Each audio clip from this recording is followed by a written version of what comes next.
The Biden campaign is expecting a shift to the general election after tonight, if it hasn't begun already. Senior spokesman for the Biden campaign, Kevin Munoz, joins us now from Wilmington, Delaware. Kevin, I just suggested that the general election and its framing has already begun. Would you agree or disagree with that?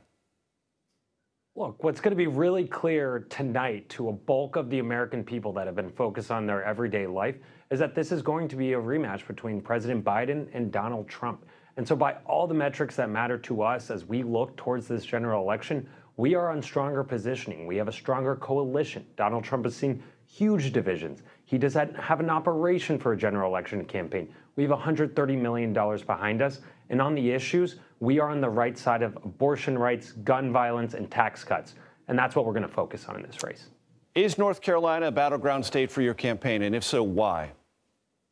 Look, North Carolina is a state where the Biden-Harris coalition is strong, and we really have the resources earlier than ever to talk to voters about the issues that we know matter to them.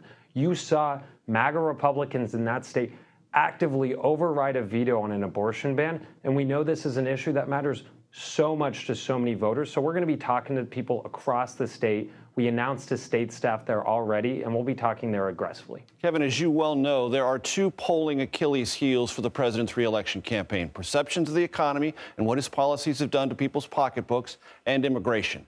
How do you turn those two around, or can you? Well, look, I think it's really important to understand that there's only one guy in this race that is focused on solutions and making the lives of the American people better. When it comes to immigration, Joe Biden worked in good faith with Senate Republicans to deal a tough and fair set of standards to reform our immigration system. When it comes to the economy, Joe Biden got us out of COVID and has lowered costs for the American people and created opportunity.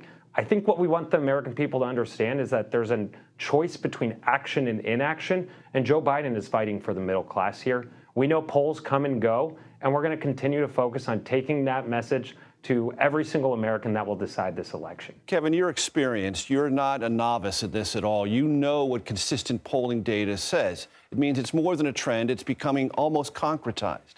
On an immigration and the economy, the president, as a re-election candidate, is behind both Trump on both of those issues.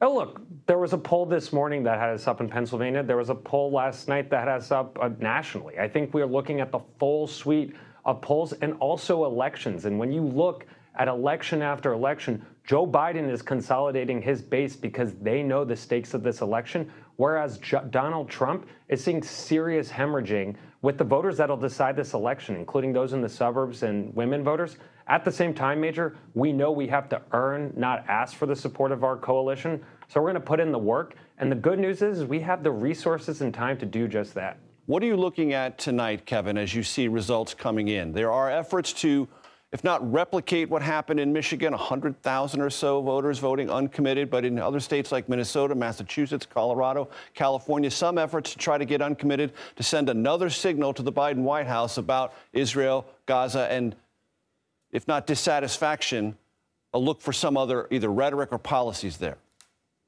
Well, first of all, we're encouraged that every American is participating in our democracy, and that's a top-line difference between us and Donald Trump, who has actively worked to undermine our democracy. Look, I think we were really encouraged last week in Michigan to see 600,000 Michiganders turn out in an uncontested primary for the president, and we know that we're going to continue to replicate those turnout standards across the primaries. We're also going to be looking at what's happening on the Republican side. What I said earlier, we're seeing serious issues for Donald Trump with some of the key voters that we think are gettable. So we're going to be talking to them and the original coalition that sent us to the White House back in 2020 and reaching them throughout this cycle. Kevin, you mentioned a moment ago resources. You do have more campaign cash than former President Trump does, and it's not close.